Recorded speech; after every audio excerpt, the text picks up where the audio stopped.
Kita bahas soal abuse of process begitu ya. Saya mau membahas dulu di channel YouTube Anda katakan Anda mau hijrah. Dalam hal apa, Dok?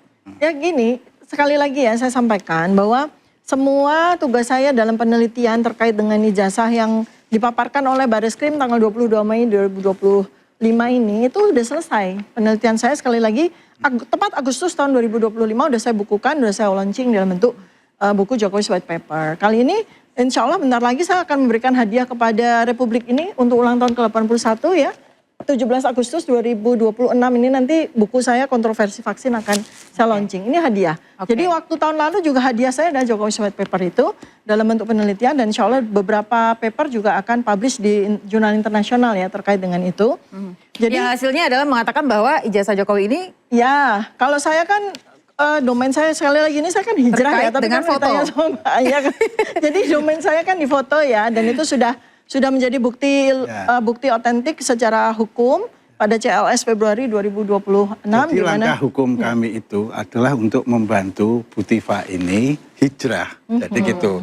Nah, harapan kami apabila pra-peradilan ini diterima ya, itu akan memperlancar Bu Tiva itu hijrah kepada domainnya, di mana dia expert di bidang ini. Nah, tadi kalau saya sedikit menanggapi abuse of process tadi, saya justru melihatnya sebetulnya terjadi apa yang kami istilahkan sebagai reversal of judicial process. Ya.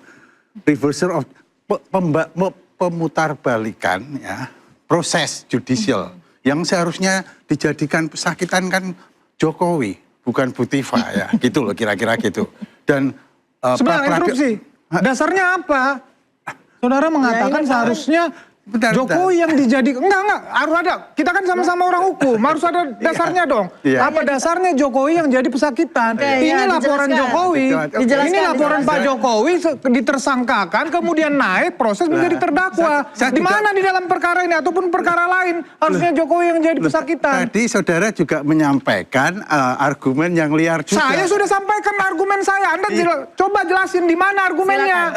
Jelasin dong, di mana dasarnya Jokowi jadi pesakitan, coba. Nah, ini kan tidak akan pernah kalau yang dijadikan terdakwa yang diproses itu adalah Bu Tiva, tidak akan pernah ada pengujian terhadap asli dan tidaknya. Justru Anda yang menghindar sekarang, kita tantang pokok perkara, Anda muter-muter ke sana kemari. Nah, itu harus konsisten. Artinya pra-peradilan ini maksud Anda adalah kami challenge, kami tantang, ayo masuk pokok perkara. Pak Jokowi sudah terbuka, begitu loh. Gini, masuk pokok perkara itu adalah kalau prosesnya benar. Kami melihat mengajukan pra-peradilan. Apakah betul bahwa pra-peradilan ini bagian dari muter-muter waktu seperti yang dikatakan? Tidak. Jadi gini, jadi kita lihat dulu bahwa putusan sela itu mengembalikan berkas kepada penuntut umum. Apa ini artinya? Ini artinya apa? Karena pertama kita harus lihat ya, arti dari tersangka dan terdakwa itu.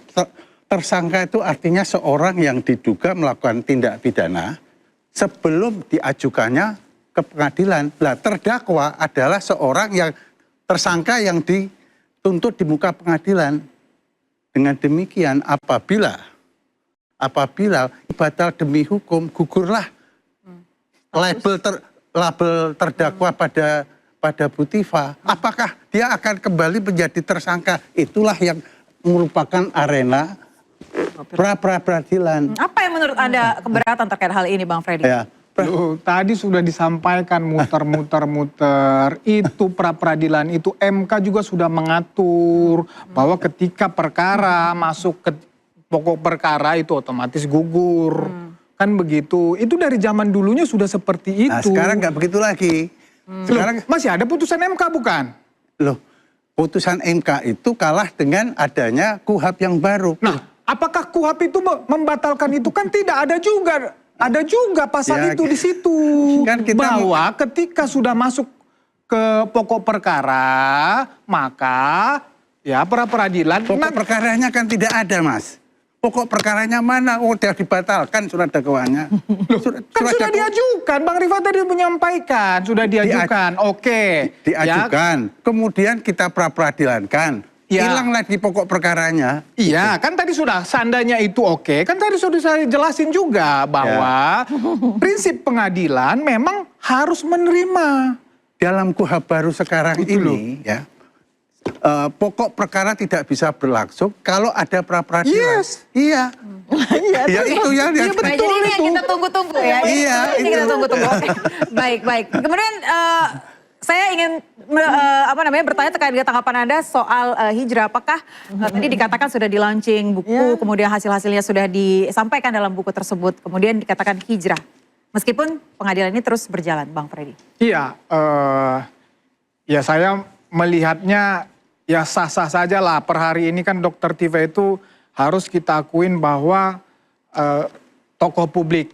Ya, kalau bahasa saya memanfaatkan momentum ini untuk mempromosikan sesuatu sah-sah saja. Itu Mas Roy juga sering melakukan itu.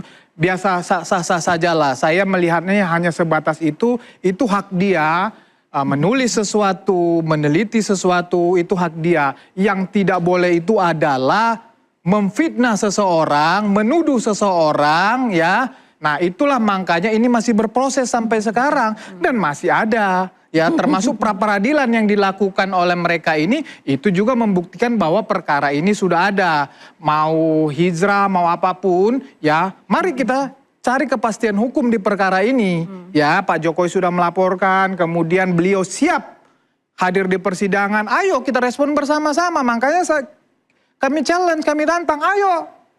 Ekspektasinya adalah cepat begitu ya? Iya, biar kita sama-sama tuntaskan ini gitu loh. Jangan muter. Nggak mungkin ini berhenti di tengah jalan. Nggak mungkin. Jadi saya ulangin lagi, di objek pra-peradilan itu kalau eksepsi yang mereka jadikan dasar, jadikan seolah-olah putusan batal demi hukum itu seolah-olah itu menghentikan proses penuntutan terhadap Dr. Tiva. Kan kira-kira begitu. Ya, karena dihentikan penuntutan maka ini perkara selesai. Kan bukan begitu logikanya eksepsi putusan selang. Enggak, itu sementara sampai diajukan lagi. Nah, kalau menghentikan dianggap itu objeknya penghentian penuntutan. Kalau penghentian penuntutan sekali lagi kami sampaikan bahwa itu bukan hak dari terdakwa ataupun tersangka. Baik, gitu loh. Soalnya silakan. jadi saya mau saya mau pertegas lagi persoalan hijrah ini kan jadi dibawa kemana-mana. Intinya sekali lagi pekerjaan saya sebagai peneliti dalam soal ijazah ini ya, dalam soal benda digital yang disebut sebagai ijazah ini udah selesai. Tapi pada pertemuan terakhir kita Anda katakan bahwa Anda akan terus melakukan seminar-seminar, Dr. Tiva. Seperti apa? Ya, kalau apa bedanya?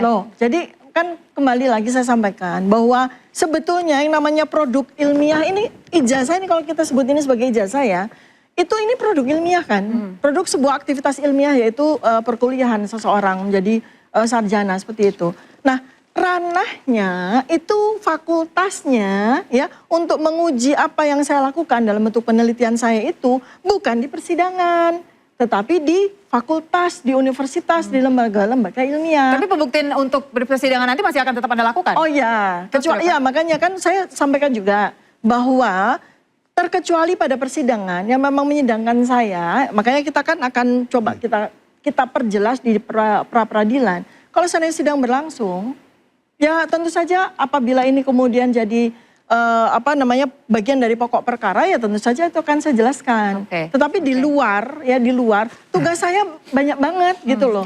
Untuk sebentar, saya mau make sure, saya mau confirm lagi. Berarti artinya Anda akan masih terus melakukan seminar-seminar terkait dengan ijazah yang selalu Anda sampaikan dalam buku Anda. Ya, ini satu hal lagi yang saya mau juga perjelas kepada seluruh masyarakat Indonesia. Selama ini pihak mereka ini kan selalu bilang, wah ilmu saya paranormal, ilmu saya itu ilmu goib dan sebagainya. Ini saya berikan buku nih guru saya nih.